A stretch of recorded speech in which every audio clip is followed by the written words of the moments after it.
Magandan Arao. Bienvenue sur la chaîne Palawan.live. Salut, lui c'est Olive. Et lui c'est Greg. Donc aujourd'hui dans cette petite vidéo on va vous parler des indispensables pour préparer sa valise, ses affaires et venir à Palawan. On n'oublie rien, jingle et à tout de suite.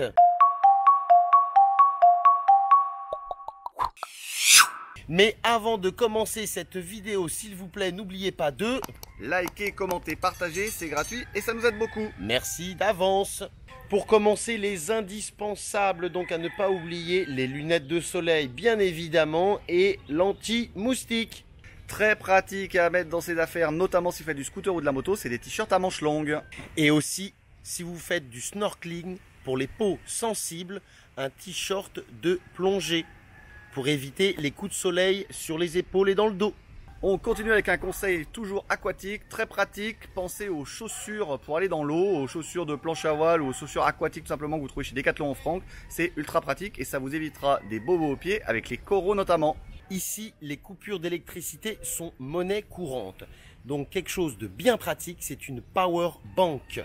Une petite manip à faire quand vous êtes encore en France, c'est de télécharger en offline toutes les cartes Google Maps pour que vous puissiez, on va dire, naviguer et être guidé, on va dire, à Palawan, même quand vous n'aurez pas de connexion. Pour la petite trousse de secours que vous allez amener, n'oubliez pas d'emmener un désinfectant en spray ou en crème, un médicament antibiotique, ça peut toujours servir dans le cas d'une infection, un bobo, et également des pansements aquatiques. Voilà, ça permet de mieux passer le séjour. Si vous êtes fumeur, sachez qu'il est très compliqué, voire impossible de trouver du tabac à rouler ici. Idem pour les feuilles, donc mettez ça dans vos bagages si vous êtes dépendant. Au final, n'ayez pas trop d'inquiétude. Ici, il y a plein de petites épiceries qu'on appelle des sari-sari sur le bord des routes, tous les 50 mètres des fois dans les villages. On trouve beaucoup de choses, mais voilà, ça n'empêche pas d'anticiper pour avoir ses propres affaires et ne pas avoir à courir après tout ça en arrivant. Une autre chose à savoir, c'est que lorsqu'on réserve, on va dire, des vols intérieurs avec des petites compagnies, notamment lors de la réservation, on est limité, on va dire, à 10 kg.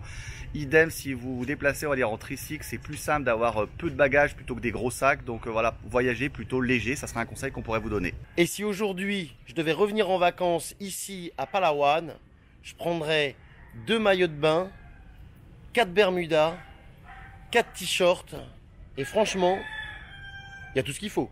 Donc vous l'aurez noté, Greg part sans caleçon. Donc il faut savoir que, voilà, que Greg, sous ses bermudas, n'a pas de caleçon. Ça en est terminé pour l'épisode de cette semaine. Vous l'aurez bien compris, pas besoin d'amener beaucoup de choses à Palawan. Donc ce n'est pas une excuse de prendre du temps pour faire ses bagages. Voyager léger, vous irez plus loin. Voilà, et donc maintenant notre question c'est quand c'est qu'on vous voit à Palawan?